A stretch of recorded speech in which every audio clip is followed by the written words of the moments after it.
Maud Muller by John Greenleaf Whitier. Maud Muller on a summer's day raked the meadow sweet with hay. Beneath her torn hat glowed the wealth of simple beauty and rustic health. Singing she wrought, and her merry glee the mockbird echoed from his tree. When she glanced at the far-off town, white from its hilltop sloping down, the sweet song stopped, and a mild unrest and a nameless longing filled her breast. A wish she hardly dared to own for something better than she had known. The judge rode slowly down the lane, smoothing his horse's chestnut mane.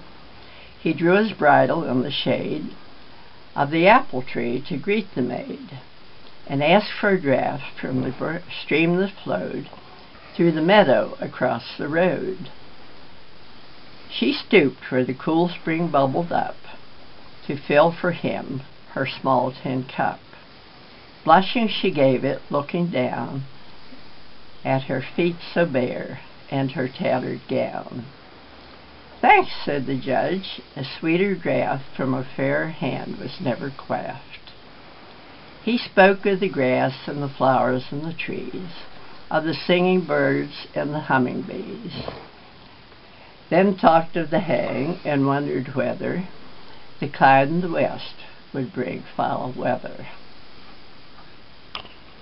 And Maud forgot her briar-torn gown and her graceful ankles bare and brown, and listened while a pleased surprise looked out from her long-lashed hazel eyes. At last, like one who for delay seeks vain excuse, he rode away. Maud Muller washed and sighed, "Ah me, that I the judge's bride might be. He'd dress me up in silk so fine, and toast and praise me at his wine. My father would wear a broadcloth coat, my brother would sail a painted boat.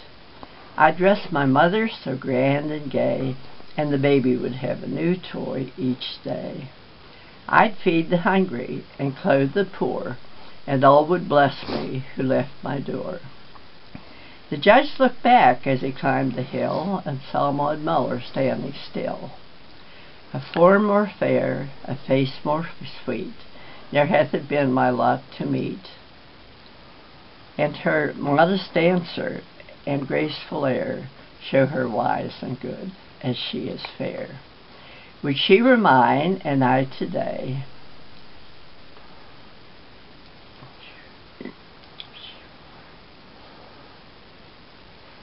like her, a harvester of hay.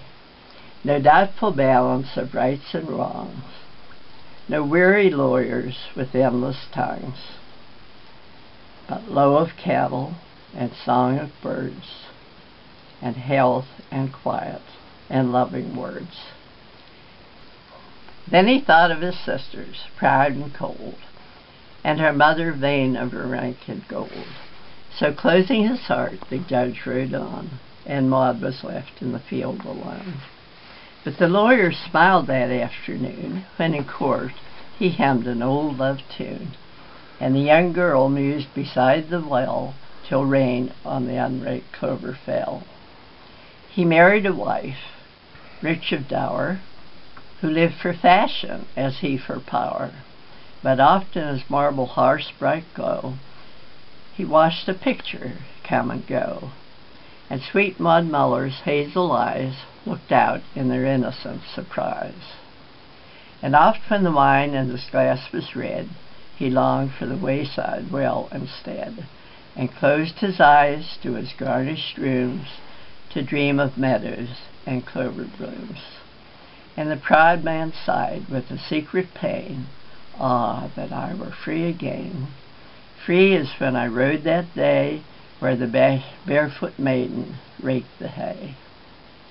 She married a man, unlearned and poor, and many children played round to her door, but care and sorrow and childbirth pain left traces on her heart and brain. And oft when the summer sun shone hot, on the new mown hay in the meadow lot, and she heard the little cool brook fall across the roadside through the wall. In the shade of the apple tree again, she saw a rider draw his rein, and looking down in modest grace, she felt his pleased eyes read her face.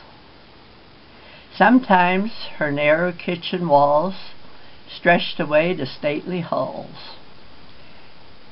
The weary wheel to a spinnet turned, the tallow candle an astral burned, and as for him who sat in the chimney log, grumbling and dozing o'er pipe and mug, a manly form at her side she saw, and joy was duty and love was law. Then she took up her burden of life again, saying only, it might have been. Alas for the maiden, alas for the judge, for the rich repiner and the household drudge. God pity them both, and pity us all, who vainly the dreams of youth recall. For of all sad words of tongue or pen, the saddest are these, it might have been.